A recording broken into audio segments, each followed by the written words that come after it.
हम लोग बात करते हैं किसी पर्टिकुलर स्पेसीज की, जैसे कि मान लेते हैं हम लोग खरगोश को ही ले लेते हैं। तो जब खरगोश के बच्चे का जन्म होता है तो उस वक्त खरगोश का साइज इतना छोटा रहता होगा और उस वक्त मान लेते हैं इस खरगोश के बच्चे में 500 यूनिट्स ऑफ सेल मौजूद हैं।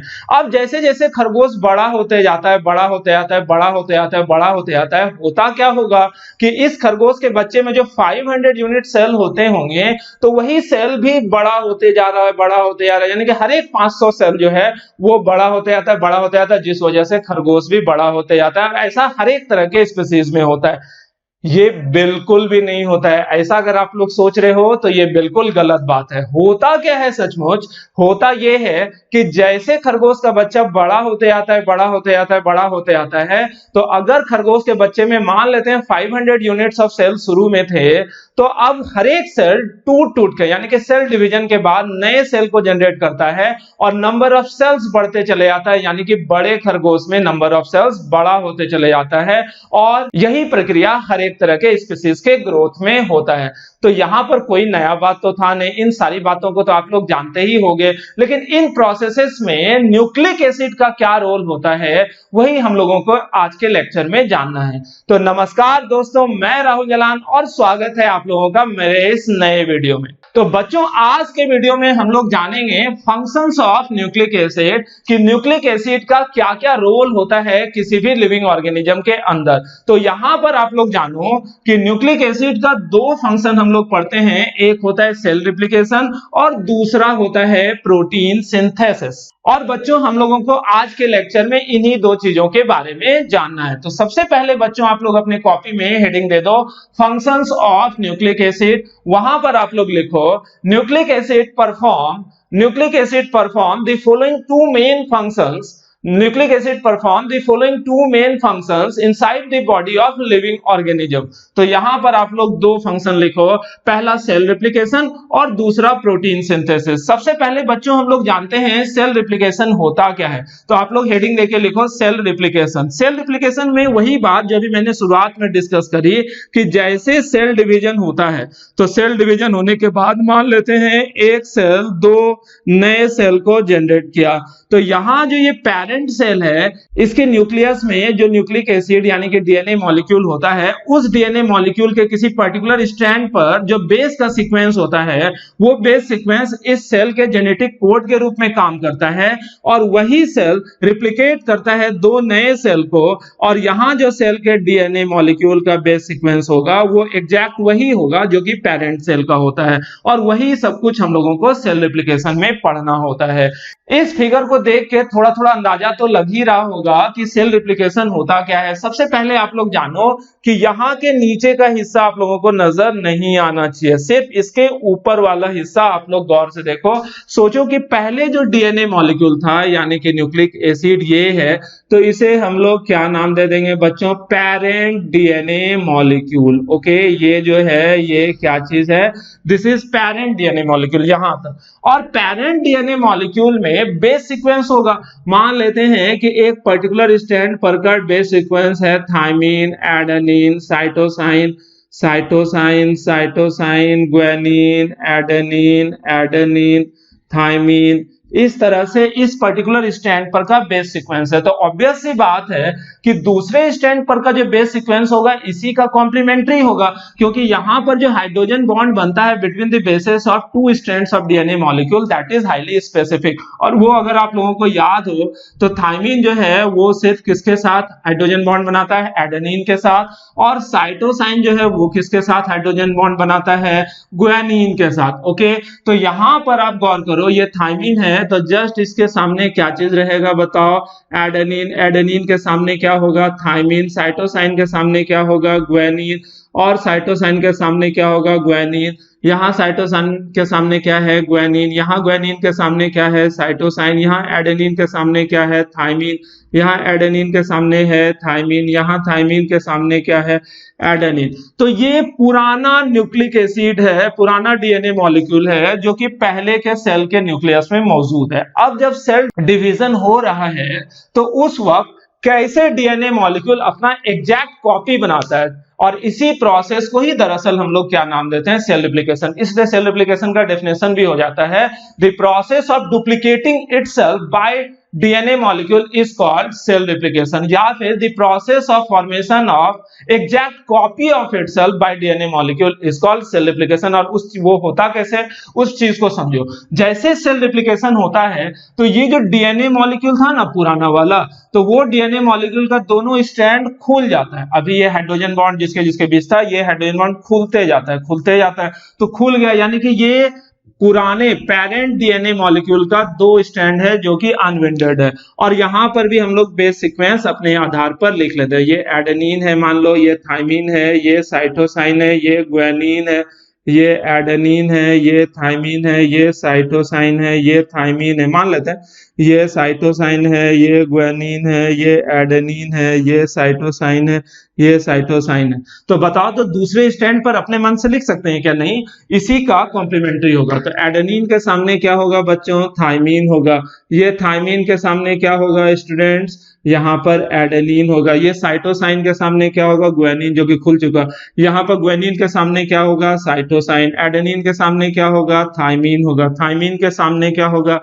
एडेनिन होगा। साइटोसाइन के सामने ग्वानिन, थाइमिन के सामने एडेनिन। यहाँ साइटोसाइन के सामने क्या होगा? ग्वानिन। ग्वानिन के सामने क्या होगा? साइटोसाइन। और एडेनिन के सामने क्या होगा बच्चों?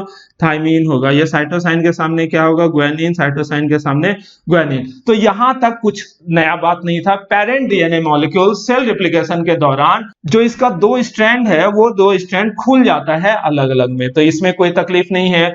अब यहाँ पर नया स्ट्रैंड खुद से जनरेट होता है। नया स्ट्रैंड जो है फॉस्फोडाइस्टर बॉन्ड का बैकबोन जो है यहाँ पर क्रिएट होता है। उसे मैं यहाँ पर इस तरह से बना के दिखा रहा हूं आप लोगों को।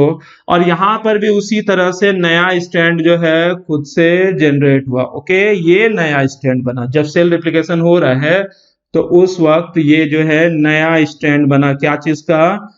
डीएनए मॉलिक्यूल का। तो ये जो नया स्ट्रैंड बना, तो इस नए स्ट्रैंड का बेस सीक्वेंस जो है कौन डिसाइड करेगा? अपने आप बनेगा क्या? नहीं, पुराने स्ट्रैंड पर का जो बेस सीक्वेंस है वही नए स्ट्रैंड का बेस सीक्वेंस होगा। यानी कि पुराने स्ट्रैंड पर जो साइटोसाइन है उसी के सामने यहाँ पर क्या होगा? ग्वानिन। ग्वानिन के सामने क्या होगा? साइटोसाइन। एडेनिन के सामने क्या होगा? थाइमिन। थाइमिन के सामने क्या होगा? एडेनिन। साइटोसाइन के सामने क्या होगा? ग्वानिन। थाइमिन के सामने एडेनिन। साइटोसाइन के सामने ग्वानिन। ग्वानिन के सामने साइटोसाइन। एडेनिन के सामने थाइमिन। साइटोसाइन के सामने ग्वानिन। साइटोसाइन के सामने ग्वानिन। इस तरह से होगा। यहाँ पर भी एडेनिन के सामने थाइमिन रहेगा। यहाँ पर क्या होगा? ग्वानिन के सामने साइटोसाइन। साइटोसाइन के सामने ग्वानिन। थाइमिन के सामने एडेनिन। एडेनिन के सामने थाइमिन। ग्वानिन के सामने साइटोसाइन। एडेनिन के सामने थाइमिन। ग्वानिन के सामने साइटोसाइन। साइटोसाइन के सामने ग्वानिन। यहाँ पर क्या होगा? थाइमिन के सामने एडेनिन। ग्वानिन के सामने साइटोसाइन। ग्वानिन के सामने साइटोसाइन। तो इस तरह से बेस सीक्वेंस नया बनेगा नए स्ट्रैंड पर। तो अब आप लोग जानो कि ये जो पहले पेरेंट डीएनए था, ये टूट कर बताओ दो नया डॉटर डीएनए मॉलिक्यूल बनाया कि नहीं? ये और एक दूसरा ये। तो ये दोनों क्या है? Daughter DNA molecule. ओके, ये जो बना, ये क्या बना है बच्चों? This is daughter DNA molecule. और ये डॉटर डीएनए मॉलिक्यूल में, जैसे कि ये डॉटर डीएनए मॉलिक्यूल है, उसमें गौर करो, ये जो है ये ओल्ड स्ट्रैंड है कि नहीं? ये वाला जो है क्या है? Old strand. और इसमें कौन सा है ओल्ड स्ट्रैंड? गौर से देखो, ये वाला जो है ये क्या है बच्चों? Old strand.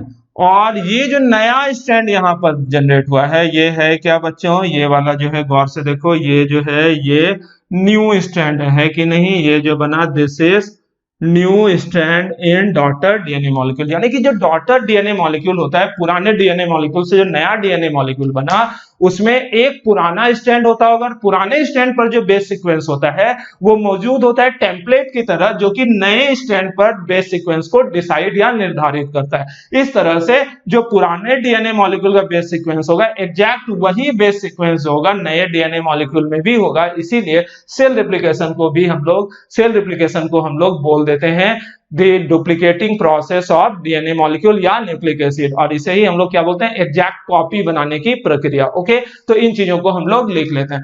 तो यहाँ पर सेल रिप्लिकेशन जो आप लोगों ने हेडिंग लिखा था, अगर वहां पर जगह हो ये फिगर बनाने के लिए तो वहां पर ये फिगर आप लोग ड्रॉ कर लो, अदरवाइज यहाँ पर अभी जो मैं लिखवा रहा हूं उसको लिख लो, बाद में आप लोग फिगर ड्रॉ कर सकते हो। ओके, तो यहां पर लिखो the process of formation of exact copy of itself, the process of formation of exact copy of itself by DNA molecule is called cell replication,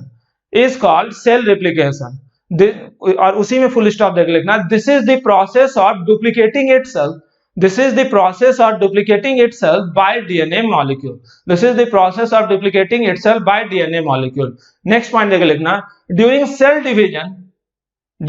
division in any living organism, during cell division in any living organism, the base sequence of the four bases, the base sequence of the four nitrogen containing heterocyclic bases, the base sequence of the four nitrogen containing heterocyclic bases, thymine, adenine, cytosine and guanine, thymine, adenine, cytosine and guanine serves as या present as genetic code for the cell that is helpful to produce the cells with same genetic code, that is helpful to produce the cell with same genetic code। इसमें आप लोग next point देकर लिखो, during cell replication the two strands of parent DNA molecule, during cell replication the two strands of parent DNA molecule unwind, UNWIND, unwind मतलब खुलना होता है, unwind, and the two unwind and the base sequence on the two unwinded strands, strands of parent DNA molecule serves SERVES serves as templates for the base sequence of newly formed daughter DNA molecule, line change करके, during the process new strands will wound around, WOUND, new strands WOUND will wound around the old strands of parent DNA molecule, and the base sequence on the new strand is complementary to the base sequence of old strand of parent DNA molecule,